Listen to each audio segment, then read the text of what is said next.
మీకు టికెట్లు ఇచ్చేసాము, మీరు ప్రజాక్షేత్రంలో గెలుపడిని అక్కడే చెప్పలేదు, మాకే కాబట్టి అఫీషియల్ గా రాలేదు. ఎవరెవరికి టికెట్లు ఇచ్చారు దానికి అభ్యర్థుల లిస్ట్ అయితే అసలు రాలేదు. మాకైతే ప్రాంతాల వారికి వచ్చింది, రాజోలు, రాజనగరం.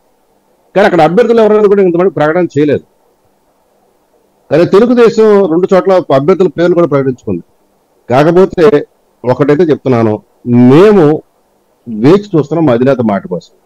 ఇక మీరు బుచ్చే చౌదరి గారి విషయం తీశారు. నేను ఈ సభ, ఎందుకంటే ఇవాళ మా అధినేత కూడా మాట్లాడాడు, కొంతమంది ఒక స్థాయికి వచ్చిన తర్వాత, ఒక సీనియారిటీ వచ్చిన తర్వాత తాము తప్పుకొని నూతన తరానికి అవకాశాలు కల్పించాలి.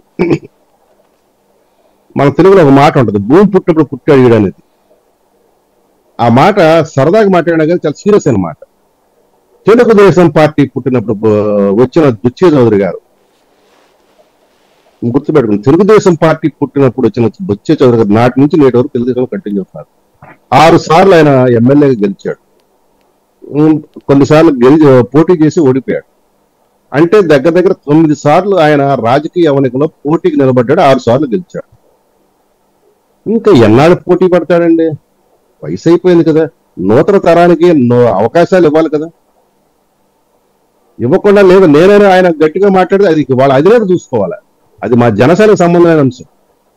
వాళ్ళ అధినేత చంద్రబాబు గారికి వర్తించదా? మీరు నన్ను ఈ విషయంలో కొద్దిగా దయచేసి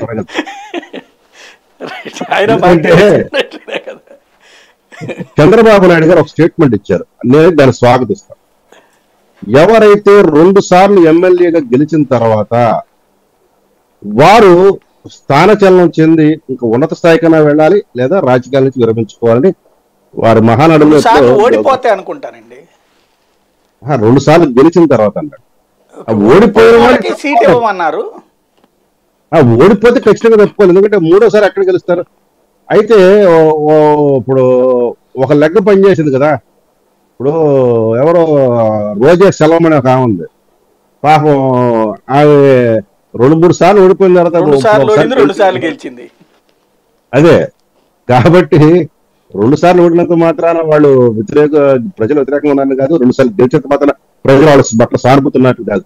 వాళ్ళకి వాళ్ళు డిసైడ్ చేసుకోవాలి, ప్రజాక్షేత్రంలో మనం అవసరం ఉందా లేదా. వాళ్ళు అవసరం అది కాకుండా నేనున్నాను, నేను ఇంకా పోటీకాడి, నేను మనకాడి, నేను లెగిస్తే మరి మామూలు మనిషిని కాదు అంటే ఎస్, నువ్వు ఒంటరిగా పోటీ చేసి గెలు తొందరగా. ఒకవేళ పొత్తులో నీకు సీటు రాకపోతే, పొత్తు ధర్మం అధినేతలు పాటిస్తున్నప్పుడు మధ్యలో నువ్వు మాట్లాడకూడదు. కరుడు కట్టిన క్రమశిక్షణ కలిగిన కార్యకర్తవై నువ్వు అధినేతకు